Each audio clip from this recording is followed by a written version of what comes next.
This is the first ever, all-new Volkswagen ID.4. I guess someone really liked that Will I Am naming convention and named it ID.4. There's also an ID.3. This ID stuff is all the new marketing for Volkswagen's electric ventures. This one is a crossover, an all-electric crossover, which promises to have the least possible learning curve for your transition between gas and battery. Of course, that means that this car tries to do everything in the exact same way as a petrol car would, only it runs on batteries. In Canada, prices start at $45,000 for the rear-wheel drive Pro model. The all-wheel drive model, which has the exact same equipment, is $50,000, only it has a second motor, all-wheel drive, and more power. On both models, you can add an $8,000 package, which you should. It has an 82 kilowatt-hour battery. You can use only 77 of those, and the real-world range is about 460 kilometers. I mean, the EPA range is lower, but I'm comfortably doing way over 400. So that's very similar to what the Tesla Model Y long range can do, maybe a bit lower. However, the all-wheel drive model of the ID.4 gets you more power, and the range is only reduced by 10-15 kilometers, so get that for the extra power. This single-motor rear-wheel drive version makes 201 horsepower and 229 pound-feet of torque, and despite the hefty weight of 2,100 kilos, it moves just fine. The all-wheel drive model will for sure add some excitement, as it makes 295 horsepower and 339 pound-feet of torque. And to be honest, for $5,000 more, I take it in a heartbeat. 0 to 100 kilometers an hour in this model takes 8.3 seconds, which isn't bad if you think about what the class average is when petrol is going boom boom in 4 inline combustion chambers. Performance is more than adequate. It will accelerate from any speed to any speed with decent pace.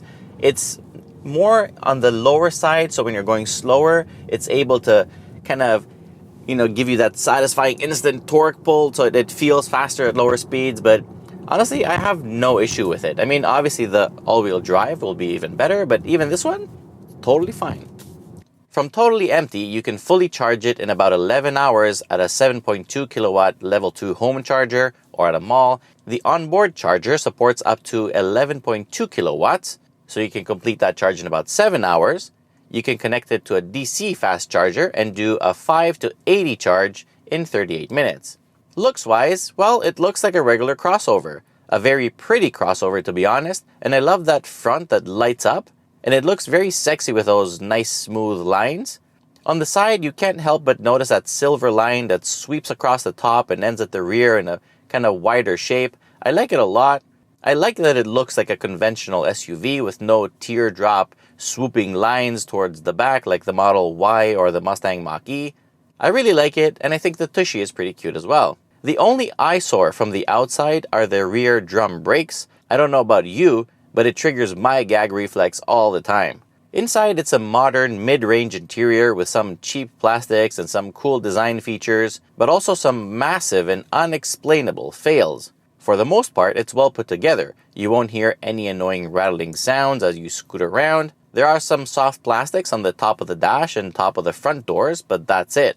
Ergonomically, during the day, everything is pretty straightforward and easy to understand and use, except the window switches, because somebody was really kinky and had massive OCD, and instead of giving you 4 window switches, he gave you only 2, and you could toggle between front and rear windows by pressing this touch-sensitive button that says rear.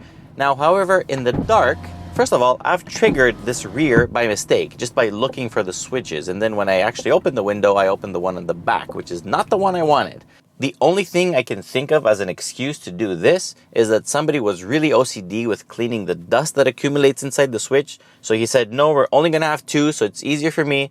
But then somebody from his team did the worst thing anybody could do. He surrounded all these switches with piano black. So this area over here will never look clean.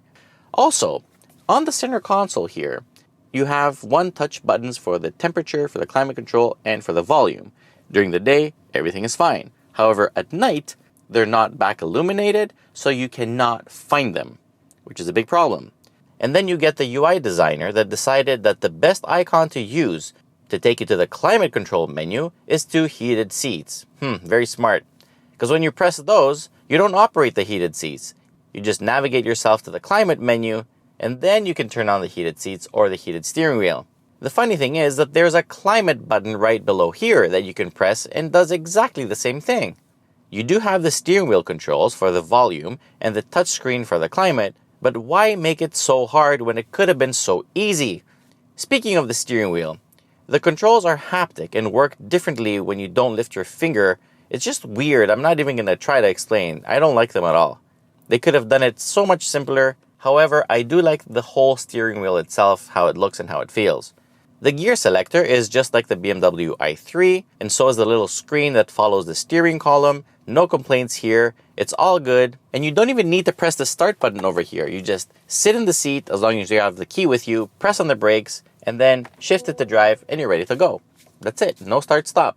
The reverse procedure also works. You put it in park, and once you lift your butt from the seat, it turns off. Easy peasy. Now, some early reviews bashed the infotainment system for being really slow, but in this car, they've obviously addressed the issue because it's very nice and very responsive. It supports wireless CarPlay and Android Auto. It goes full screen, and it all looks nice, crisp, and bright. The native system is also easy and nice to use.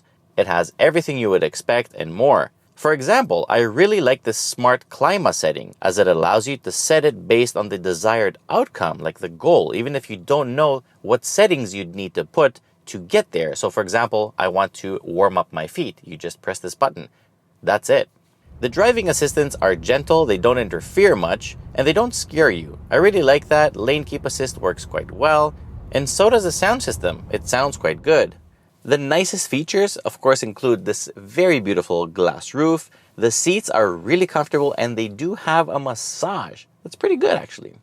You get a wireless charger down here and multiple USB-C plugs. And the blind spot monitors are on the inside of the mirror so you can see them very well. You also get adaptive cruise control and heated front seats and heated steering wheel, but no heated rear seats, which is a miss. Other cool stuff to note is this ID Drive light that lights up and interacts with you in the front. And on the B-pillar, it has this little Volkswagen emblem that's barely visible, but it's there. You get very nice ambient lighting at night, which you can set to many color schemes. And if you have friends that fart a lot, like I do, you can press this air care button, and then look what happens. It either floods the car with water, or it actually just filters the air out. I'm not sure what this animation means. I hope for the latter. The front seats are extremely comfortable. They support the body really well, no complaints, and the driving position is actually fantastic and it's very adjustable. It can go from very low to pretty damn high. You get lots of room no matter where you're sitting. Headroom and legroom in the back is superb, and you also get 2 pockets on each seat back for tablets, phones, whatever. You also get USB-C charging ports.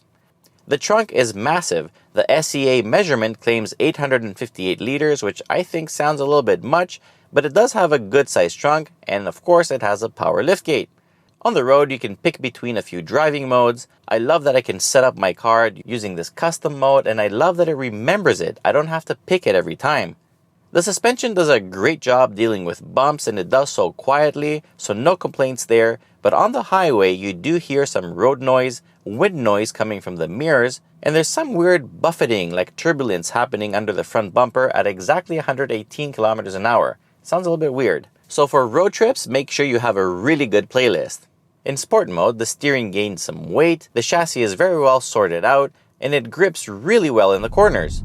Despite being a taller crossover, the weight is all on the bottom, so it feels like a shorter vehicle when turning. It's solid, no surprises, reasonable lean, lots of grip, and forgiving and very progressive behavior. It's not super fun, but it is capable. I'm sure the all-wheel drive version with the more power would add some flair to it. At lower speeds, the one thing you will definitely notice is that the steering is quite slow. It has 3.5 turns from lock to lock.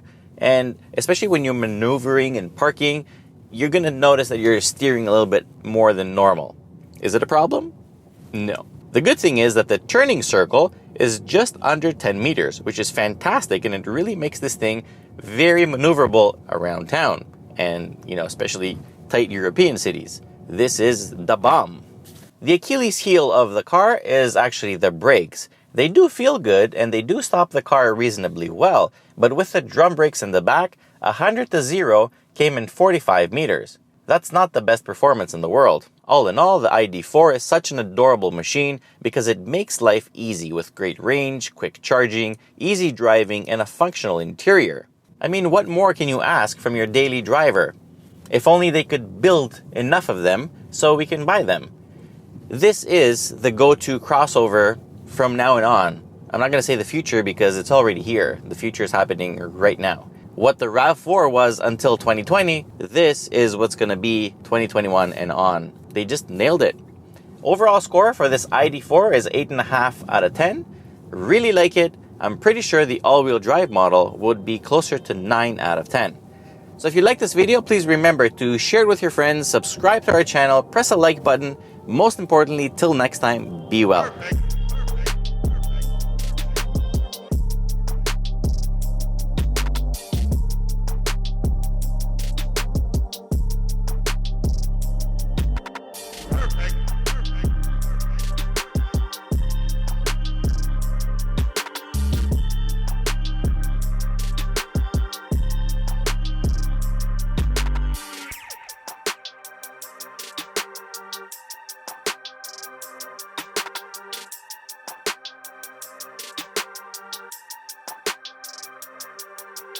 Perfect.